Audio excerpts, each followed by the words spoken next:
Publik sedang menyoroti kinerja Presiden Prabowo Subianto yang baru dilantik 10 hari.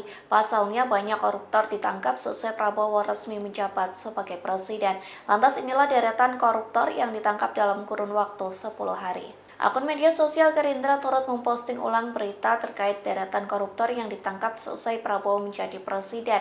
Yang pertama ada PT Aset Pasifik. Kejagung melakukan pemeriksaan terhadap pejabat PT Aset Pasifik dan Darmex Plantation sebagai kasus dugaan TPPU yang melibatkan PT Duta Palma Group. Kepala Pusat Penerangan Hukum Kejagung Harli Siregar menyebut para saksi diantaranya yakni Direktur PT Aset Pasifik berinisial PA, Direktur Utama PT Darmex berinisial TTG, serta IASW dari pihak swasta.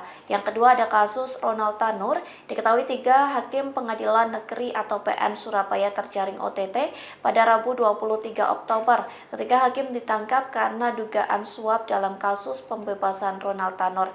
Lalu kasus ketiga yakni pegawai Menteri Pertanian menerima suap. Mentan Amran mencopot 3 pejabat eselon 2 dan 3 yang terbukti menerima suap mencapai 10 miliar rupiah. Pencopotan ini dilakukan hanya dalam waktu hitungan menit. Saat ini pelaku sedang diperiksa oleh Itjen Kementan guna mengetahui adanya indikasi dari pihak lain. Yang keempat ada korupsi tol Padang Pekanbaru.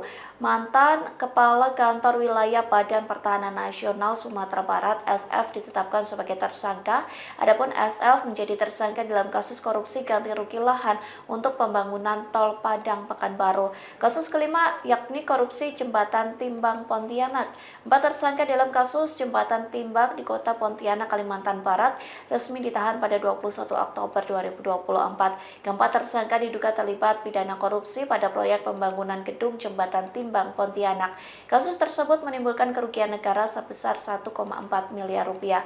Yang keenam ada korupsi impor gula. Terbaru Kejaksaan Agung telah menetapkan Tom Lembong sebagai tersangka kasus dugaan korupsi impor gula saat menjabat sebagai Menteri Perdagangan tahun 2015 hingga 2016. Tom Lembong berperan memberikan izin impor 105.000 ton gula mentah. Pemberian izin ini disebut tidak melalui rapat koordinasi atau tanpa rekomendasi dari Kementerian Perindustrian.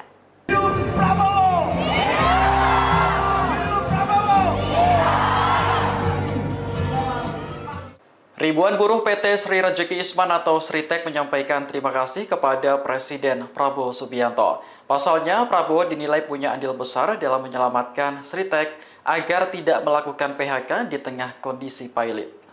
Momen itu terlihat saat Wakil Menteri Ketenagakerjaan Immanuel Ebenezer atau Noel berkunjung ke PT Sritek di Sukoharjo, Jawa Tengah, Senin kemarin. Ia membawa pesan dari Prabowo agar tidak ada PHK terhadap buruh. Noel kemudian berbincang dengan Direktur Utama PT Sritek, Iwan Setiawan, terkait masalah ini. Di hadapan ribuan buruh, ia memastikan tidak ada PHK meski perusahaan sedang pailit. Noel menyebut negara harus hadir di tengah masalah yang dialami masyarakat. Ia sendiri tak ingin PT Sritek hancur karena orang-orang yang tidak bertanggung jawab. Mendengar ucapan Noel, ribuan buruh langsung menangis dan berpelukan. Mereka juga meneriakkan yel-yel terima kasih kepada Prabowo atas perhatian yang diberikan kepada buruh.